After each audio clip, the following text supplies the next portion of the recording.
வேங்கை வயல் பிரச்சனை நமக்கு புதிய ஒன்று அல்ல. தமிழகத்தில் ஏன் பிற மாநிலங்களிலும் கூட தலித்துகள் பாதிக்கப்படுகிற போது அவர்கள் அளிக்கின்ற புகார்களை உடனடியாக ஏற்றுக்கொள்வதில்லை. ஏற்றுக்கொண்டாலும் இருதரப்பிலும் வழக்கு போடுவது என்கிற நிலை, பாதிக்கப்பட்டவர் மீதே வழக்கு பதிவு செய்வது என்கிற நிலை வாடிக்கையான ஒன்றுதான். குடிசைகளை கொளுத்து விட்டார்கள் என்று புகார் சொன்னால் நீங்களே உங்கள் குடிசைகளை கொளுத்தி கொண்டீர்கள் என்றுதான் காவல்துறையினர் பாதிக்கப்பட்ட தலித் மக்களுக்கு எதிராக பேசுவதுண்டு.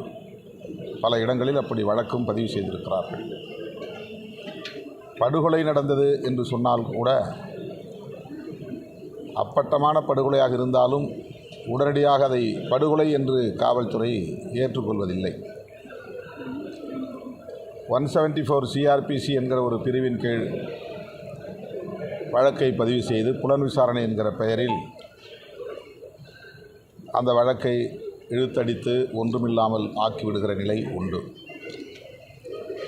ஆகவே இது ஒன்றும் புதிய அணுகுமுறை அல்ல. இன்றைக்கு வேங்கை வயலில் இப்படி நடந்திருப்பது புலன் விசாரணையிலே கிடைத்த ஆதாரம் என்கிற அடிப்படையில் அப்போது வெளியிட்ட அதே ஆடியோ, வீடியோ ஆகியவற்றைத்தான் இப்போதும் வெளியிட்டிருக்கிறார்கள். DNA பரிசோதனை நடக்கிறது என்று சொன்னார்கள்.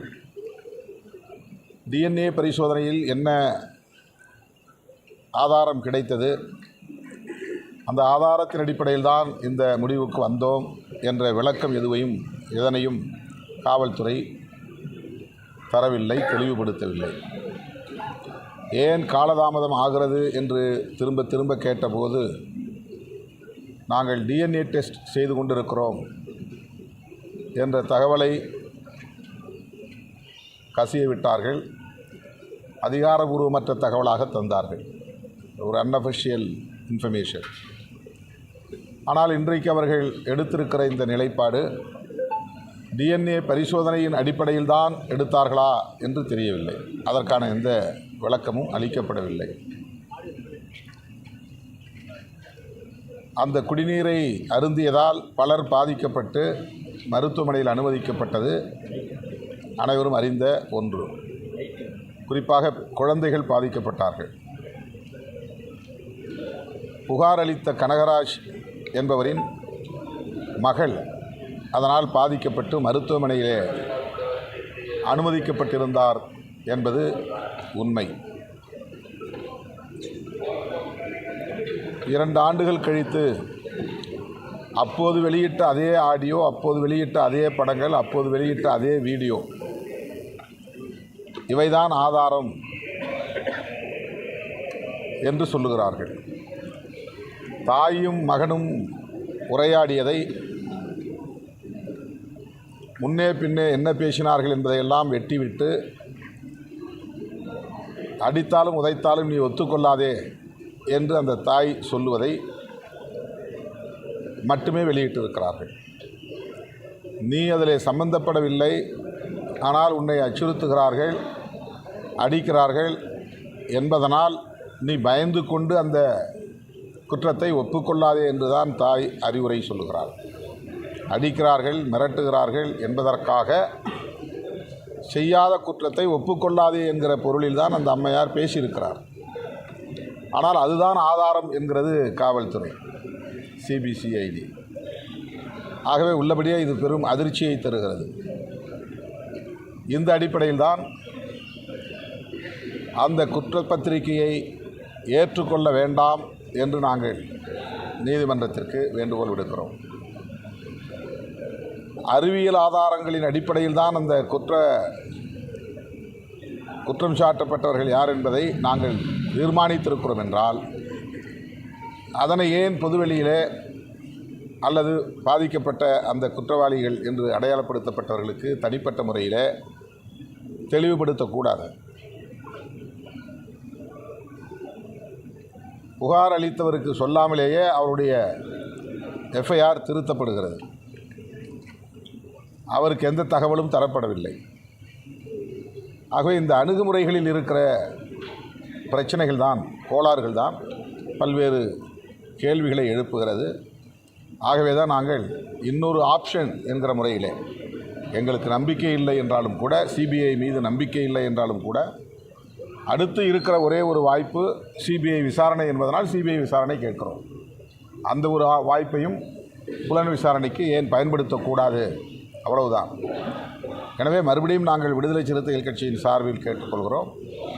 இப்போது விசாரித்து கொண்டிருக்கிற சிபிஐ தொடர்பான வழக்கை விசாரித்து கொண்டிருக்கிற உயர்நீதிமன்றம் சிபிஐ விசாரணைக்கு ஏன் இதை அனுமதிக்கக்கூடாது என்று ஒரு வேண்டுகோளாக விடுதலை சிறுத்தைகள் கட்சி முன்வைக்கிறது. பரபரப்புக்காக ஏதோ பேசுகிறார்.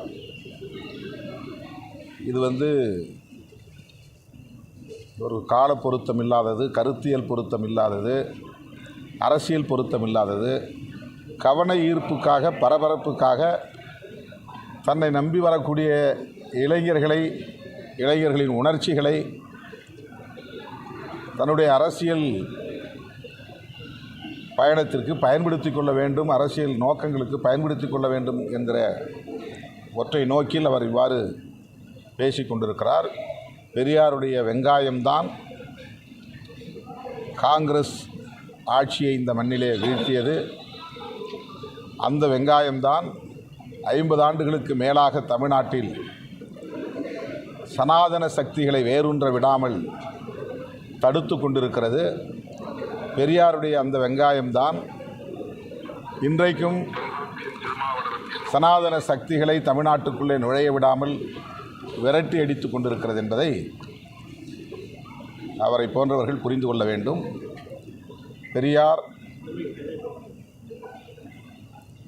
தமிழகத்திற்கு மட்டுமல்ல, இந்திய அளவில் சமூக நீதியின் பால் நம்பிக்கை கொண்ட அனைவருக்குமான ஒரு தலைவர். இன்றைக்கு சர்வதேச அளவில் அறிவியல் பூர்வமாக அனைத்தையும் அணுகக்கூடிய ஜனநாயக சக்திகளுக்கு நம்பிக்கை அளிக்கக்கூடிய ஒரு தலைவர். அவரை தனிப்பட்ட முறையிலே கொச்சைப்படுத்துவது ஏற்புடையதல்ல. இந்த போக்கை அவர் கைவிட வேண்டும் என்று நான் கேட்டுக்கொள்கிறேன். கடந்த சில நாட்களாகவே அவர் ஏற்கனவே பேசிய விஷயங்கள்லாம் பொய் அப்படிங்கிறத தொடர்ச்சியாக சொல்லிட்டு இருக்காங்க. அவர் சந்தோஷமாக இருக்கும், அமரதாசன், அதை எப்படி பார்க்குறீங்க?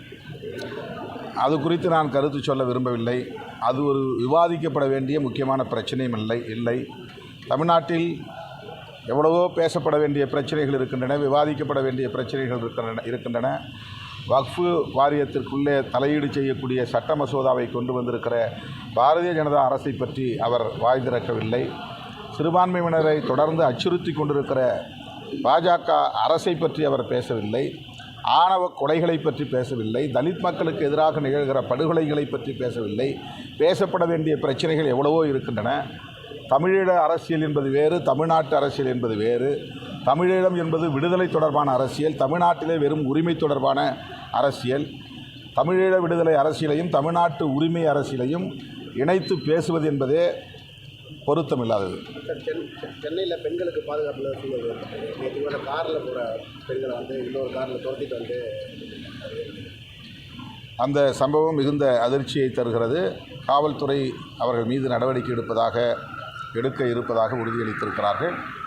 அவர்கள் யாராக இருந்தாலும் அவர்களை கைது செய்து உரிய நடவடிக்கை எடுக்க வேண்டும் என்று வலியுறுத்துகிறேன். அந்த பிரச்சனையை முன்வைத்து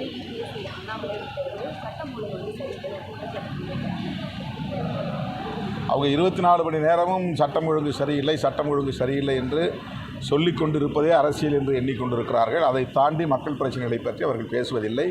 திமுக அரசுக்கு எதிராக பேசுவது மட்டும்தான் அரசியல் என்று கருதுகிறார்கள். எந்த வகையில் சட்டம் ஒழுங்கு நல்லா இருக்குன்னு சொல்லுங்கள். மக்கள் எல்லாம் அமைதியாக இருக்கிறோம், சமூக நல்லிணக்கம் இருக்கிறது, பெரிய பதற்றம் எதுவும் இல்லை. உத்தரப்பிரதேசத்தில் பிற மாநிலங்களில் நடப்பதை போன்ற கும்பல் கொலைகள் இல்லை, ஆணவ கொலைகள் பெரிய அளவிலே அங்கு தலைவிரித்தாடுவது போல் இல்லை. இப்படி சொல்லிக்கொண்டே போகலாம்.